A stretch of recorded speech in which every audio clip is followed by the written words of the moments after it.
لیکن خود کچھ نہ کرنا اور مرے ہوئے لوگوں کی قبر پر جا کے کوئی بکرا ذبح کر کے ان سے تقرب حاصل کرنا، وہ جو بکرا وہاں ذبح ہوتا ہے وہ بھی کس مقصد کے لیے دراصل ہوتا ہے؟ وہ اللہ کے نام پہ نہیں ہوتا، وہ کس کے نام پہ ہوتا ہے؟ قبر والے کو خوش کرنے کے لیے ہوتا ہے. اسی لیے تو قبر پہ لے جا کے کرتے ہیں، ورنہ گھر میں کیوں نہ کریں.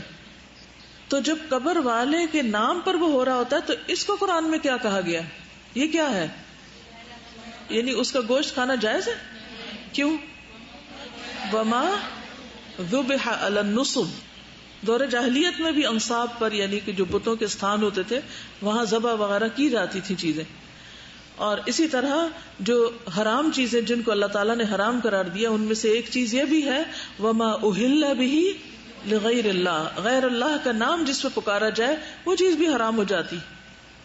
تو وہاں لے جا کر کسی کا صاحب قبر کی خوشنودی کے لیے قربانی کرنا، جبکہ ہم زبان سے کہتے ہیں اور قرآن میں لکھا ہوا ان صلاتی و نسکی و محیایا و مماتی للہ رب العالمین، اور ذبح کا مسنون طریقہ کیا ہے؟ بسم اللہ اللہ اکبر. اور قرآن کہتا ہے وَلَا تَأْكُلُوا مِمَّا لَمْ يُذْكَرِ اسْمُ اللَّهِ عَلَيْهِ، وہ مت کھاؤ جس پر اللہ کا نام نہ لیا گیا ہو. تو جب اللہ کے علاوہ کسی کا نام لیا گیا، چاہے اللہ کا لیا گیا یا نہیں، دونوں صورتیں غلط ہیں. اور اگر کوئی کہے نہیں اللہ کا بھی لیا ہم نے اور ذرا ان کا بھی لے رہے ہیں، نظر اللہ، نیاز حسین، ساتھ ساتھ دونوں کے نام، تو پھر اس شراکت کو اللہ تعالیٰ قبول نہیں کرتے. ٹھیک ہے. اور اگر ذبح کے بغیر صرف کوئی جا کے صاحب قبر سے یہ کہہ رہا ہے کہ آپ ہمارے لیے دعا کیجئے، تو یہ بات بدعت میں شامل ہو جاتی ہے، کیونکہ یہ طریقہ ہمیں سکھایا نہیں گیا. ایک لحاظ سے شرک میں، کیونکہ جس کو وہ پکار رہا ہے وہ سن ہی نہیں رہا، غیر اللہ کو پکارنا ہو جاتا ہے. اہل عرب بھی کیا کہتے تھے؟ ما نعبدهم الا ليقربونا الى الله زلفا، ہم ان کی عبادت نہیں کر رہے، ہم بتوں کو خدا نہیں سمجھتے، ہم یہ کہتے ہیں کہ یہ ہمیں اللہ کے قریب کرتے ہیں. ما نعبدهم الا ليقربونا، یہ قربت کا ذریعہ ہے، وسیلہ بھی قربت کا ذریعہ ہے نا. تو اس معاشرے میں لوگ قبروں پہ جاتے ہیں اور اس دور میں لوگ بتوں پہ جاتے. تو کسی نے کیا خوب کہا کہ ان کے بت تو پھر کھڑے تھے اور سامنے تھے اور ہمارے بت لیٹے ہوئے اور مٹی کے نیچے پڑے ہیں، ہم تو ان سے بھی گئے گزرے ہو گئے. وہ سامنے کی مورتیوں سے مانگ رہے ہیں اور ہم منو مٹی تلے دبے ہوئے لوگوں کو پکار رہے ہیں. یعنی عقل بالکل ہی رخصت ہو گئی، کوئی رسپانس بھی نہیں آتا وہاں. اب آپ کہیں گے نہیں اللہ تعالیٰ کی طرف سے بھی کوئی انسٹنٹ رسپانس تو نہیں آتا، تو پھر نہیں، اللہ تعالیٰ نے تو بتا دیا ہے نبی صلی اللہ علیہ وسلم کے ذریعے کہ میں سنتا ہوں، میں جواب دیتا ہوں. انہوں نے کدھر سے بتایا تھا کہ ہم سنتے ہیں؟ یعنی آپ رسپانس کی بات کریں تو کوئی ہو سکتا ہے آپ سے یہ بحث کرے کہ ہم اللہ تعالیٰ سے مانگتے ہیں، ہمیں کیا پتا اللہ تعالیٰ ہمیں جواب دے رہے ہیں یعنی ہماری قبول کر رہے ہیں یعنی. تو یہ ہمیں پہلے سے ہی بتا دیا گیا.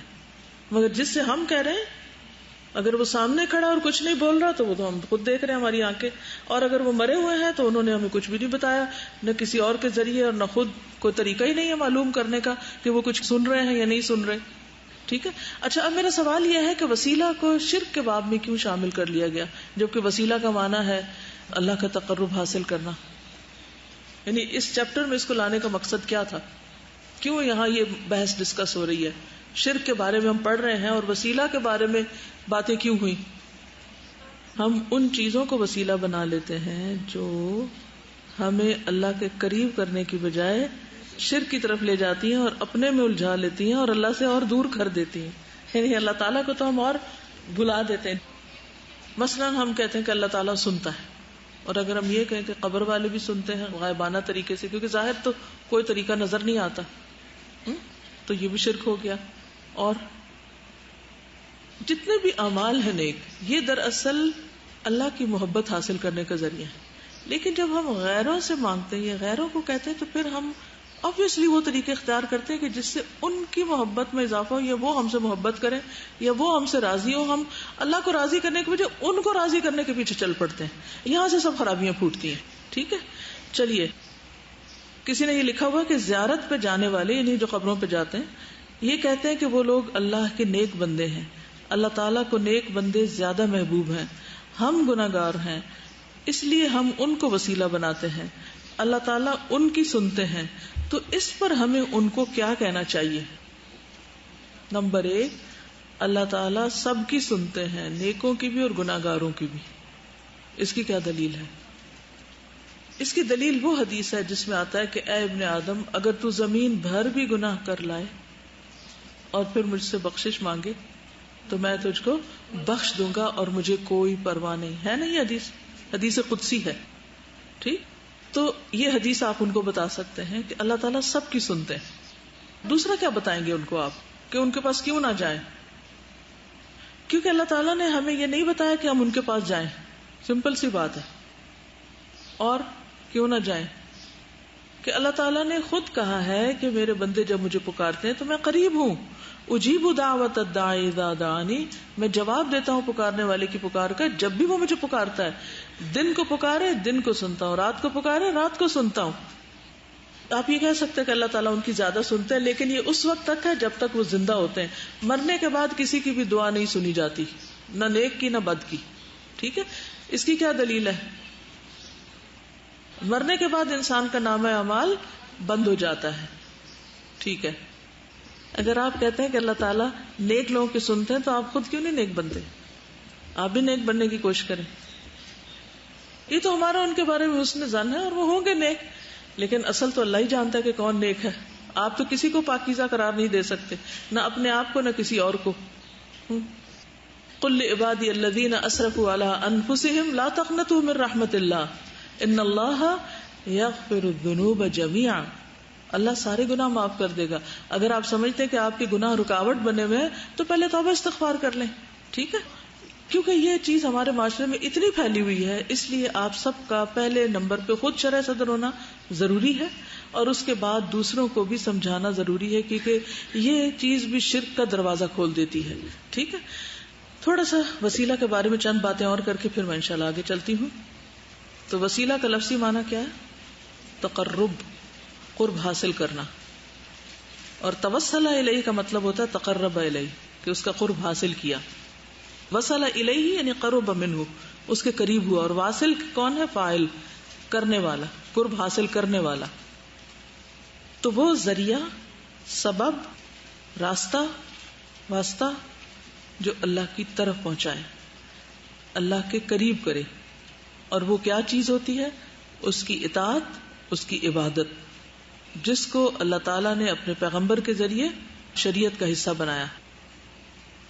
مخلوق جتنی بھی نیک ہو، چاہے انبیاء ہوں، اولیاء ہوں، صالحین ہوں، کوئی بھی ہوں، اللہ نے ہمارے لیے یہ مشروع نہیں کیا. مشروع کا مطلب جائز نہیں قرار دیا کہ ہم ان کے مقام کو ذریعہ بنائیں. عبادات کو تو ذریعہ بتایا گیا، لیکن نیک لوگوں کو ذریعہ نہیں بنایا گیا. یہ ہمیں کہیں دین سے اس کی دلیل نہیں ملتی. تو اللہ کی طرف ہمیں عمل کا وسیلہ پکڑنا ہے، اور وہ اپنا عمل ہوگا، کسی اور کا عمل نہیں. یہ یاد رہیں گے الفاظ. اللہ کے قریب ہونے کے لیے ہمیں عمل کا وسیلہ پکڑنا ہے، لیکن کسی کے عمل کا نہیں کہ وہ بہت روزے دار ہے تو اس کے روزے میرے کام آ جائیں، یا وہ بہت تہجد گزار ہے تو اس کا تہجد مجھے فائدہ دے دے. اس کا عمل نہیں، اپنا عمل. خود کوشش اور محنت کرو. تو ہمارے لیے حکم کیا ہے کہ ہم خود اللہ کی اطاعت کریں، اچھے کام کریں اور ان کے ذریعے اللہ کا قرب حاصل کریں. ٹھیک ہے، تو قرآن مجید میں جس وسیلے کا ذکر ہے اس سے مراد کیا ہے؟ اللہ کی اطاعت کے کام، کیونکہ وہی اللہ کے قریب کرتے ہیں. مخلوق کو وسیلہ بنانے کا نقصان یہ ہوتا ہے کہ پہلے ہمیں مخلوق کا قرب حاصل کرنے کے لیے پاپڑ بیلنے پڑتے ہیں.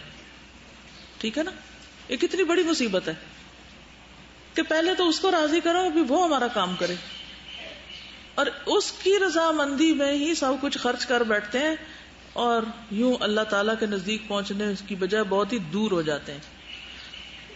مخلوق کو خوش کرنے کے لیے لوگ عام طور پر ان کے نام کی نظر و نیاز دیتے ہیں اور قربانیاں کرتے ہیں، اور باقی جو ان کی پسند کے کام ہوتے ہیں وہ کرتے ہیں، اور بعض اوقات وہ غلط بھی ہو سکتے ہیں اگر وہ زندہ ہوں. تو کئی دفعہ وہ اپنے چیلوں سے ایسے کام کراتے ہیں، حرام قسم کے کام جو خود اللہ تعالیٰ سے دور کرنے والے ہوتے ہیں. اب جیسے جادوگر جن کے پاس لوگ جا کے کرواتے ہیں، وہ بعض اوقات کیا کہتے ہیں، جاؤ ایک نو مولود بچے کا دل نکال کے لاؤ.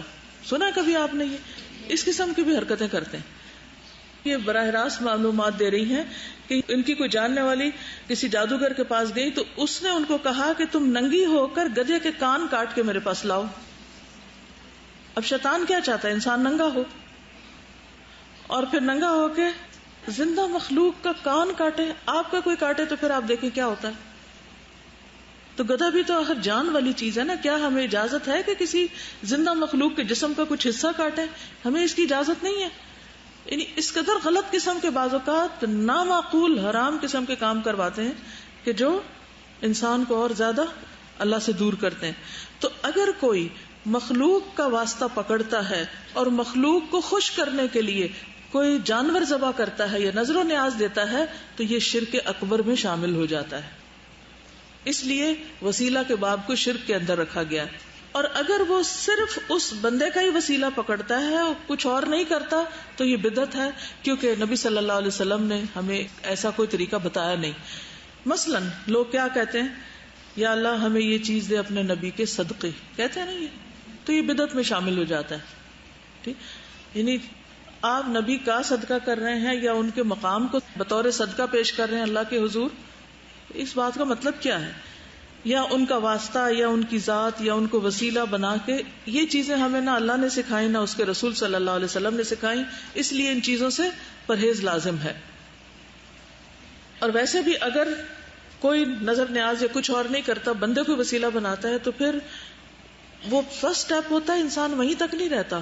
پھر اس سے اگلی جنریشن ایک اور اگلی اور، جیسے قوم نوح شرک میں مبتلا ہو گئی، وہ بھی اسی طرح سٹیپ بائی سٹیپ آگے بڑھے تھے.